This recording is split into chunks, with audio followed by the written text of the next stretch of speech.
mer du Sud.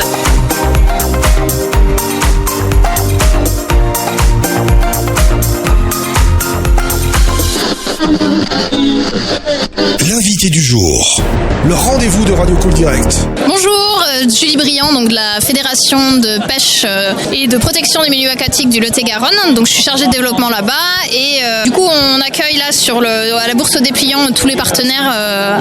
Donc on vend un petit peu, on fait la pub donc du label hébergement pêche qui permet d'accueillir les pêcheurs dans les meilleures conditions possibles sur les hébergements du Lot-et-Garonne.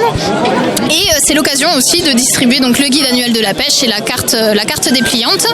Pour rappel, on a la pêche des carnassiers qui ouvre le samedi 29 avril, donc ça va plus tarder.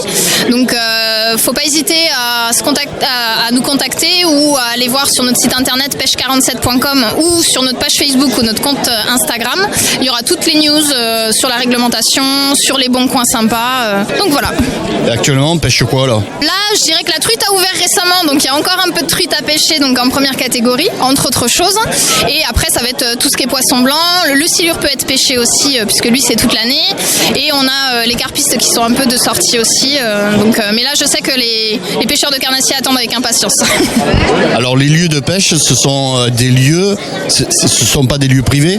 Non, pour le coup, non. C'est des lieux, par exemple, on a 45 lacs qui sont conventionnés, dont certains qui sont des parcours labellisés, donc qui ont des conditions d'accueil qui sont vraiment, vraiment top.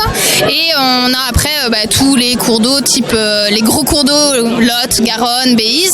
Et après, on a pas mal d'affluents qui sont accessibles on a un gros réseau hydrographique, donc c'est vraiment accessible pour tout le monde, quoi. Alors, si on veut pêcher sur ces cours d'eau, il faut impérativement prendre une carte. On peut pas pêcher sans... on peut, mais bon.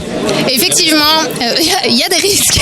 Il faut la carte de pêche. Donc après, selon si les pêcheurs veulent aller à la semaine, à la journée, il y a la carte interfédérale qui elle permet de pêcher quasiment partout en France, à part 2-3 départements.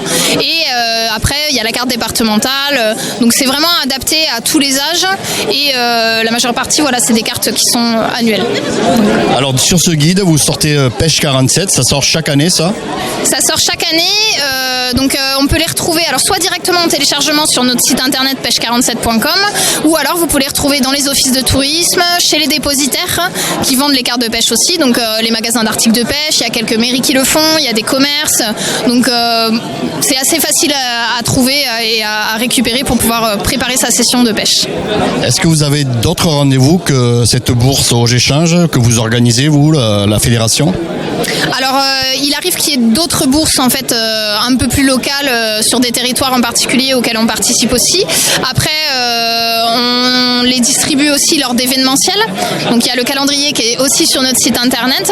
Les événementiels, ça va être par exemple, on a la Silurade au bord du Lot qui est entre juin et juillet. On a les Lot Fishing Day. Là, il y en aura un certainement en fin d'année, sur la vallée du Lot. Donc, c'est des moments, des temps forts en tout cas où les documents peuvent être récupérés et ça peut être des temps d'échange pour donner un petit peu envie de pratiquer. Alors ce guide sera distribué uniquement sur les offices de tourisme ? On les trouve aussi dans les magasins d'articles de pêche pour le coup et chez les dépositaires de cartes. Voilà. Merci bien. Cool Direct, priorité à la parole.